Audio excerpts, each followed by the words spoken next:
Most PS5 owners will never play the best games on their console, not because they're hidden, not because they're hard to find, but because there are just so many games competing for your time. So today, we're cutting through the noise and looking at the absolute best PS5 single-player games you can play right now. Guardians of the Galaxy 2021. I really think Marvel's Guardians of the Galaxy is one of the most pleasantly surprising single-player games in the last couple of years, because I remember a lot of people completely writing this thing off before even touching it, mostly because it got unfairly dragged into the whole live service superhero game mess happening around that time. People saw Marvel, saw Square Enix attached, and immediately assumed this was going to be another grindy loot game or something. And then you actually play it and realize, nah, this is basically just a really solid old-school single-player adventure game with a ridiculous amount of heart. And honestly, the biggest reason it becomes so addictive is the characters. Like, the game absolutely nails that feeling of being stuck on a spaceship with a bunch of dysfunctional idiots you slowly start loving more and more over time. The dialogue never stops. Ever. These characters are constantly talking during exploration, combat, walking sections, random side paths, elevators, ship conversations, and somehow it rarely gets annoying because the writing feels surprisingly natural. That's the dangerous thing with this game. You keep playing because you genuinely want to hear the next conversation. Like, you'll find yourself slowing down during exploration sections just to hear Rocket finish roasting somebody or Drax say the most unintentionally insane thing imaginable. The banter becomes part of the gameplay loop, honestly.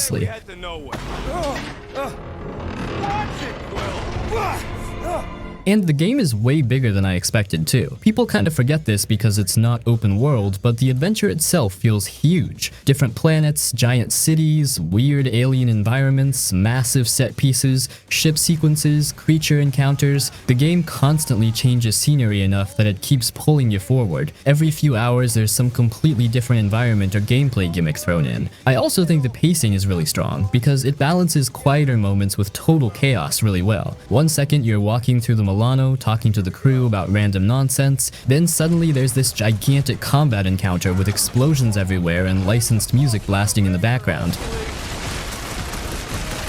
And honestly man, the soundtrack does so much for this game. The licensed 80s music stuff could have felt gimmicky, but it genuinely works. When those songs kick in during fights or story moments, the whole game suddenly gets this huge energy boost, especially the huddle mechanic during combat, where Star-Lord gives the team some dumb motivational speech while music starts blasting and everybody gets buffed. It should be corny, it is corny honestly, but somehow it completely works because the game fully commits to the vibe. Combat's interesting too because at first it honestly feels kinda simple. You're mainly controlling Star-Lord directly while issuing commands to the team, but the further you get, the more abilities unlock, and fights become way more chaotic in a fun way. You start juggling cooldowns, combining team attacks, freezing enemies with Groot while Rocket nukes groups, launching enemies into the air with Drax, all while flying around shooting stuff. Visually too, the game just keeps throwing cool stuff at you. Giant alien creatures, weird cosmic environments, neon cities, destroyed worlds, huge sci-fi structures.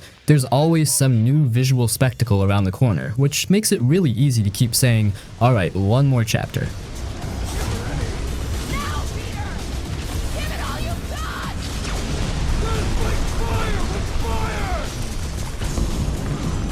God of War Ragnarok.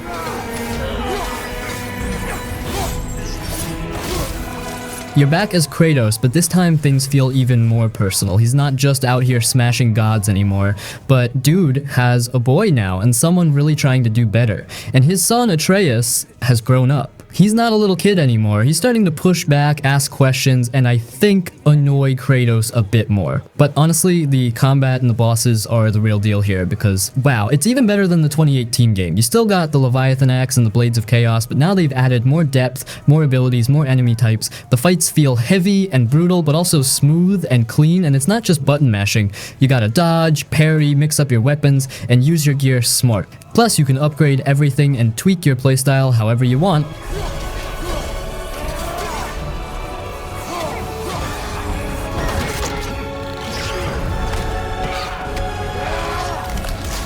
And man, the boss fights, absolutely wild. You'll fight giant beasts, angry gods, powerful warriors, and each one feels different. The Thor fight early in the game alone feels like something that would have been a final boss in most games, and that's just the start. The world design is also next level. You get to explore all 9 realms this time, each one looking and feeling totally different, from snowy forests to lava-filled caves to magical floating lands. The art direction is gorgeous. It's not open world, but the levels are huge and packed with secrets, puzzles, and side quests. And speaking of side quests, they're actually worth doing. They're full of good writing, character moments, and sometimes even full-on story arcs.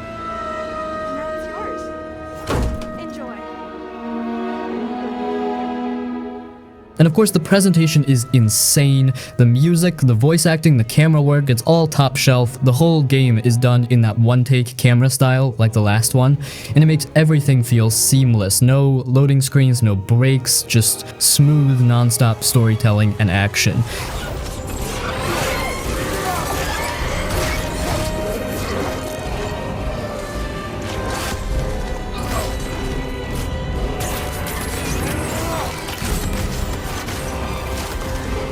Black Myth Wukong. Alright, let's talk about Black Myth Wukong. This one's got everyone buzzing, and for a good reason. I mean, it came out of nowhere, and suddenly everyone's like, hold up, is this the Dark Souls of Journey to the West? And honestly, yeah, kinda, but with a lot more monkey business. You're stepping into the fur-covered shoes of Sun Wukong, the Monkey King himself. This dude is legendary in Chinese folklore, with more tricks up his sleeve than a stage magician at a kid's party. And the game leans hard into that. From the early gameplay we've seen, you're doing all kinds of wild stuff, transforming into insects to sneak past enemies, whipping that magical staff around like you're trying to clean up a brawl, and just generally making everyone's life hell in a really flashy, over-the-top way.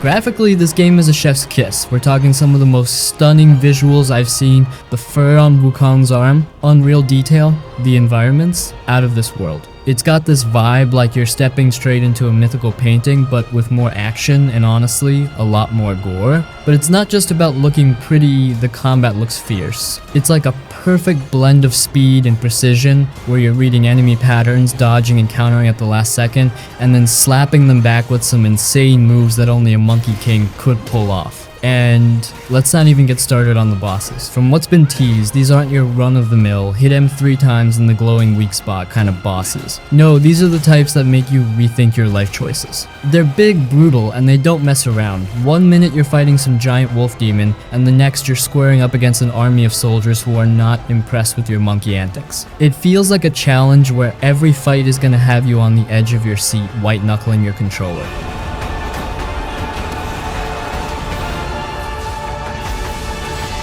Last of Us Part 1.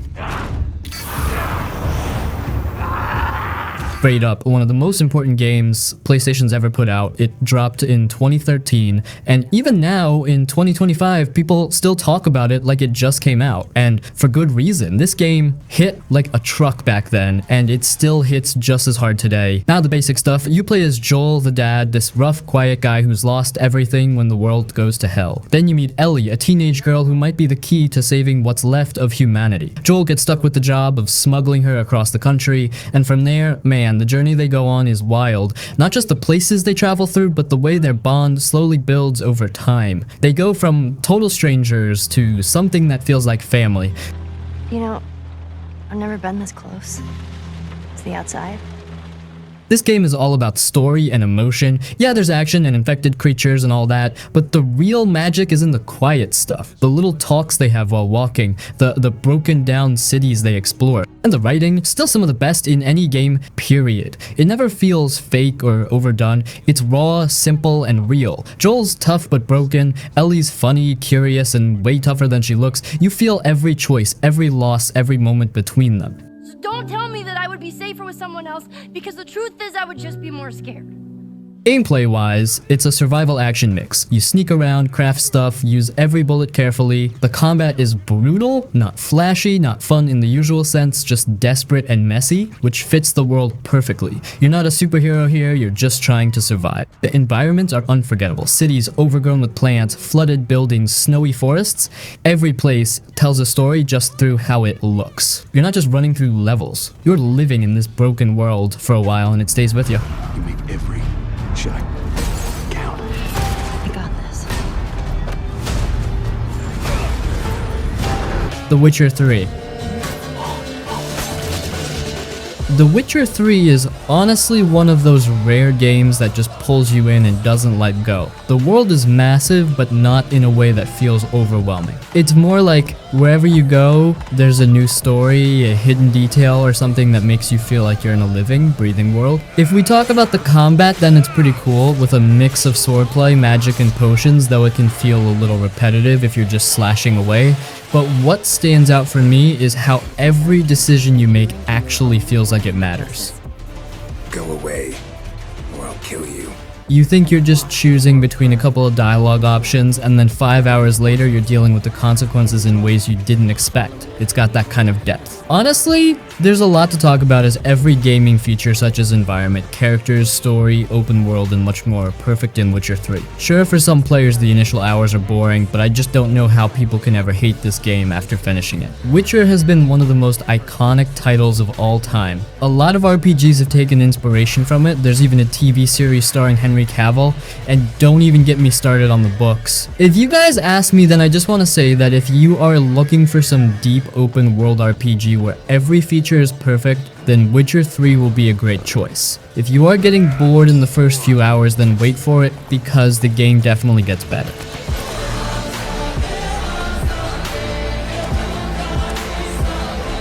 Ratchet and Clank Rift Apart, I forgot how good these games are at just making movement feel satisfying too. Even running around collecting bolts scratches some weird part of your brain. Dashing around arenas, jumping between rails, flying through those rift tears mid-combat, the whole game just moves really well, so even downtime never really feels boring. Also, man, the PS5 showcase stuff could have been really gimmicky, but some of those dimensional jumps still look nuts. There's moments where entire environments are changing around you instantly while explosions are happening, and somehow the game never loses momentum. I remember the first time playing it thinking, alright, yeah, this is the kind of flashy nonsense people wanted from new hardware. The weapon upgrading is dangerous because you always convince yourself you're gonna stop after one more level up. Then you unlock another alt fire mode or another upgrade branch, and now you're clearing optional arenas for 2 more hours just because your stupid little monkey brain wants rare titanium crystals.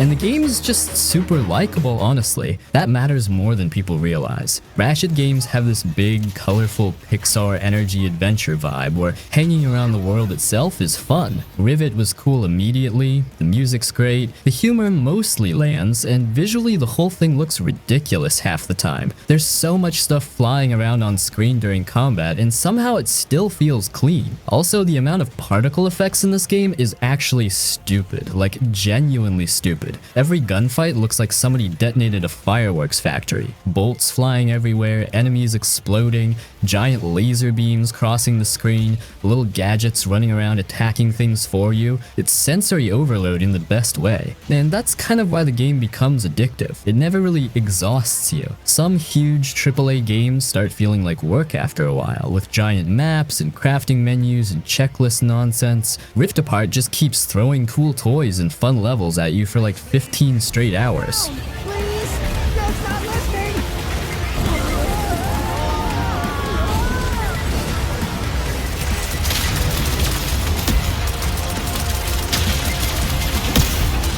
Sekiro, Shadows Die Twice. This game is probably the hardest game on the entire list, but it is also the most satisfying video game you will ever play in your life, once you learn how to do it. It is made by the same people who made Dark Souls, but you have to forget everything you learned in those games, because if you try to roll around on the floor, you will die instantly. Sekiro is all about standing your ground and deflecting the enemy's sword swings with your own sword. It creates this incredible rhythm of metal clanging against metal that feels like a deadly dance. You have to tap the block button at the exact split second the enemy hits you, and when you get good at it, you feel like an actual ninja master. The reason it is so addictive is because of the difficulty curve. At the beginning of the game, you will get destroyed by basic enemies and you will feel like giving up. But then there is this magical moment that every player talks about where the combat just clicks in your brain. Suddenly you stop panicking and you start reading the enemy movements. You realize that you're not trapped in a room with a boss, the boss is trapped in a room with you. The rush of adrenaline you get when you finally beat a boss that has been killing you for 3 hours is a feeling that no other game can give you. You will literally be shaking with excitement because you know you won just because of your own skill.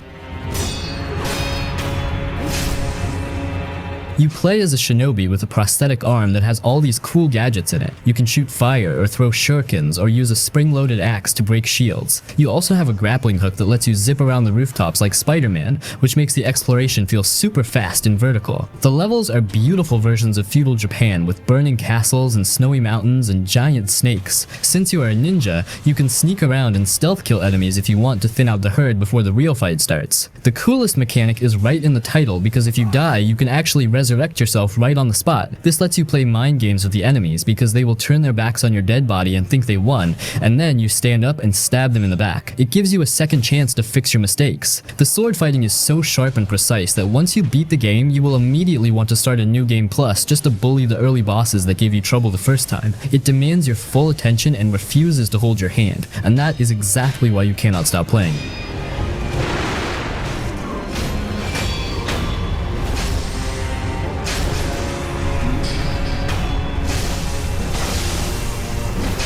Ghost of Tsushima is basically a samurai movie that you get to control, and it is easily the most beautiful game ever made, because every single frame looks like a painting you would hang on your wall. You will find yourself stopping your horse constantly just to look at the sunset, or watch the red leaves falling from the trees, or stare at a field of white flowers blowing in the wind. The graphics are so good that they actually make you feel relaxed just by looking at them. The coolest feature is that there is no ugly mini-map on the screen to clutter up the view. If you want to know where to go, you literally just swipe the touchpad on the controller and the wind blows the grass and the trees in the direction of your objective. It is such a genius idea that makes you look at the world instead of looking at a tiny arrow in the corner. The combat is incredibly satisfying because it makes you feel like a master swordsman who's always in control. You have this mechanic called a standoff where you walk up to a group of enemies and challenge the leader to a duel. The camera zooms in and you have to hold the triangle button and wait for him to attack. You have to have nerves of steel because if you release the button too early, you lose almost all your health, but if you time it perfectly, you slice him in one hit, and then chain kill 2 other guys in slow motion. It makes you feel so powerful. You also learn different fighting stances that you have to switch between in the middle of a fight, like using water stance to break shields or wind stance to kick spear guys in the face. It flows like water, and once you get good at parrying attacks, you feel untouchable.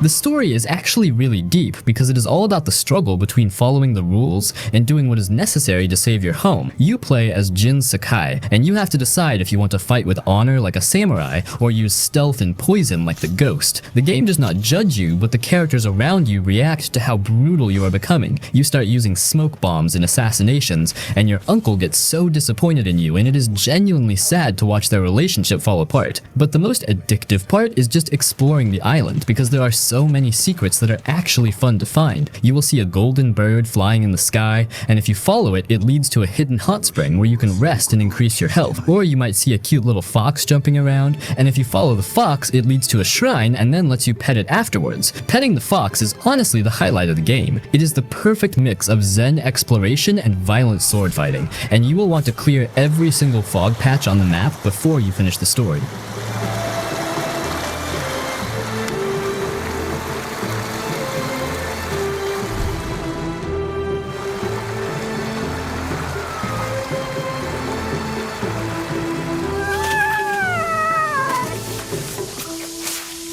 Uncharted 4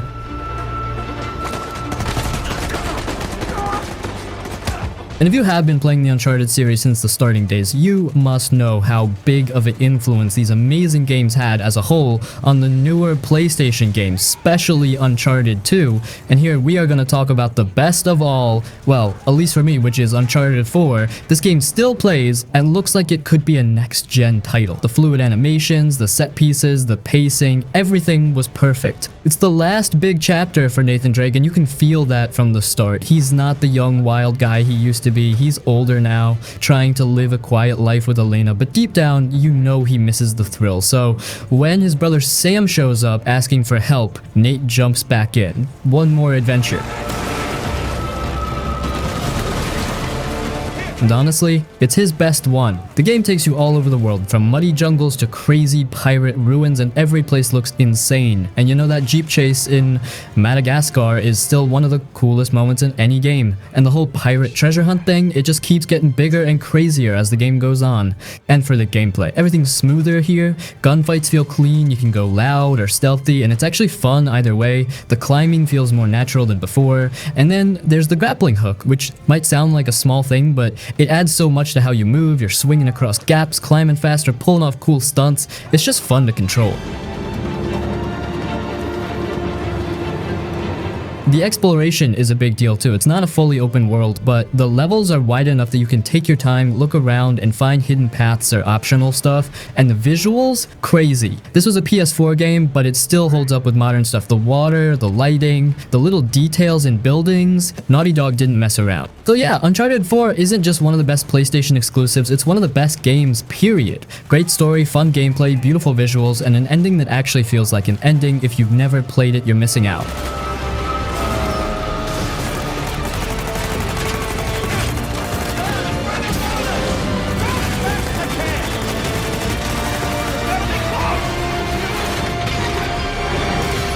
Red Dead Redemption 2.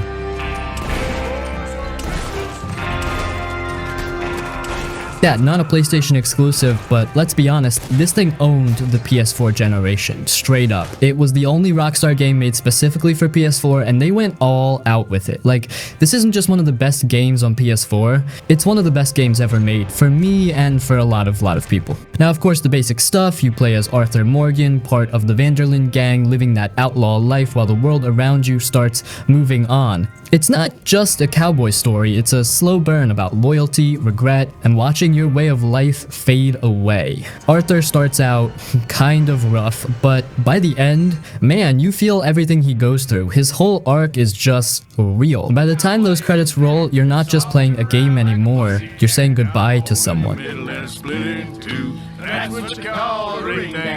The writing's top-notch, no doubt. Every member of the gang feels like a real person. Dutch, Hosea, John, Sadie, Micah, they all have depth. The campfire convos, the little side interactions, the way things change over time, it's all so detailed. Rockstar didn't just write a story, they built a whole living world that reacts to what's happened. And speaking of the world, this game's world building is insane. You've got forests, swamps, snowy mountains, dusty deserts, fancy towns, broken down farms.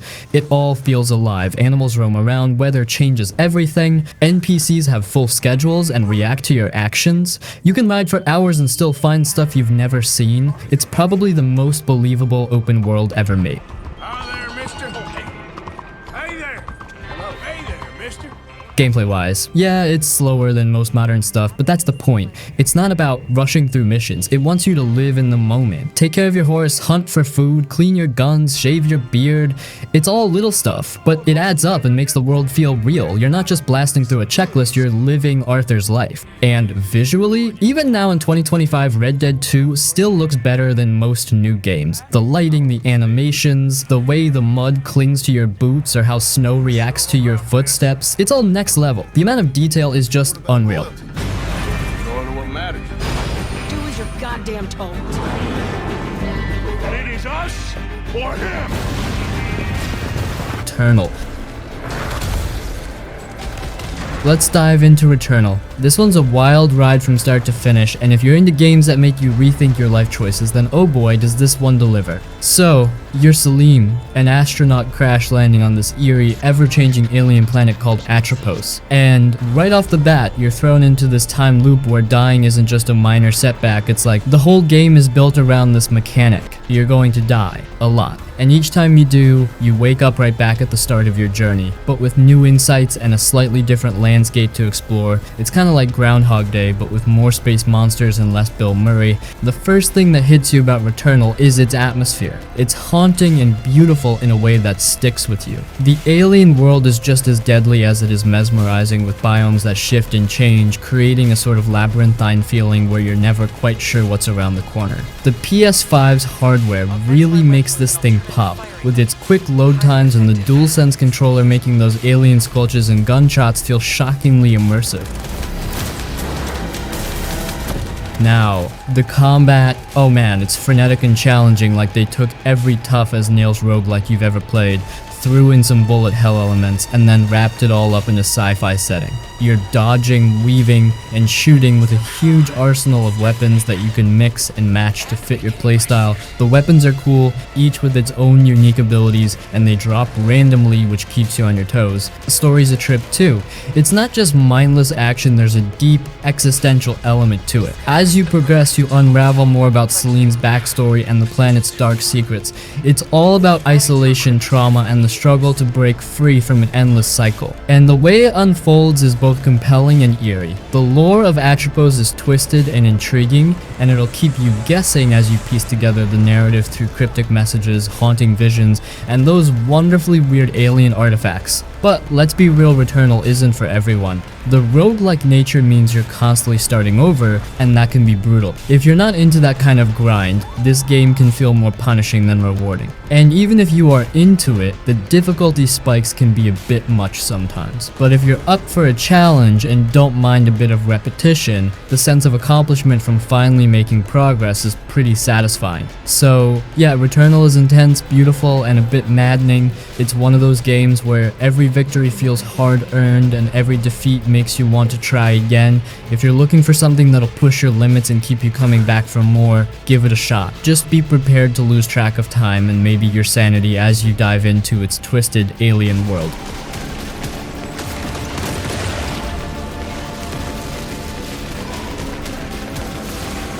Final Fantasy VII Rebirth grabs you with its size and keeps you there with small, constant dopamine hits. The world feels huge in a way that actually matters. You ride through deserts, wander ruined cities, explore forests, and then find a tiny village with a side quest that hooks you for an hour. The overworld lets you go off the main road and actually find stuff worth your time. Everything you stumble on has a little reward: gear, a memory, a tiny scene with the crew, and that one more detour itch never goes away. Combat is this perfect messy mix of thinking and button smashing that feels modern but still smart.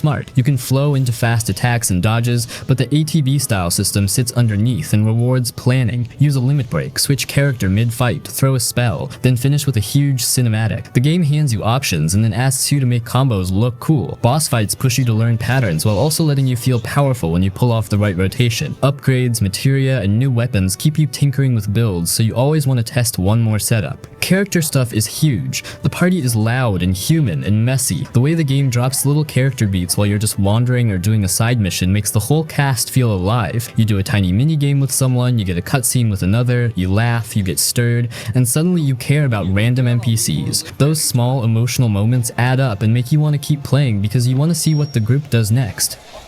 2 legs, nothing to it.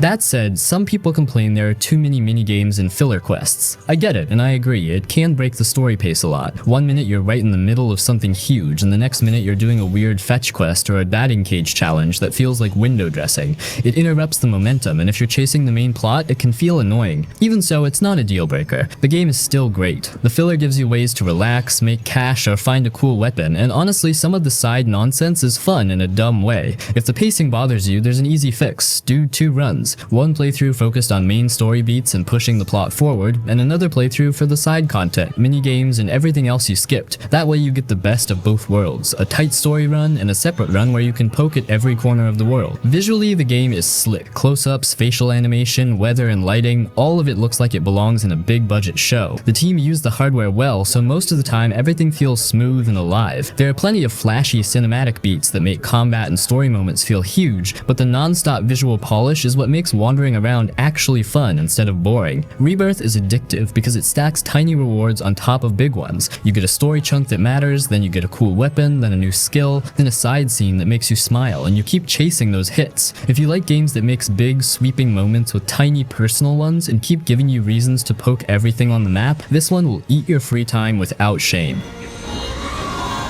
All I want is one thing: to keep the others safe. It's upon us. The reunion. When worlds merge. Well, I think that's it for this video. I really enjoyed making this one. It's a lot of talking about these amazing games. Well, I hope you enjoyed. Make sure to subscribe and give this video a like, and I will see you in the next. Have a great day.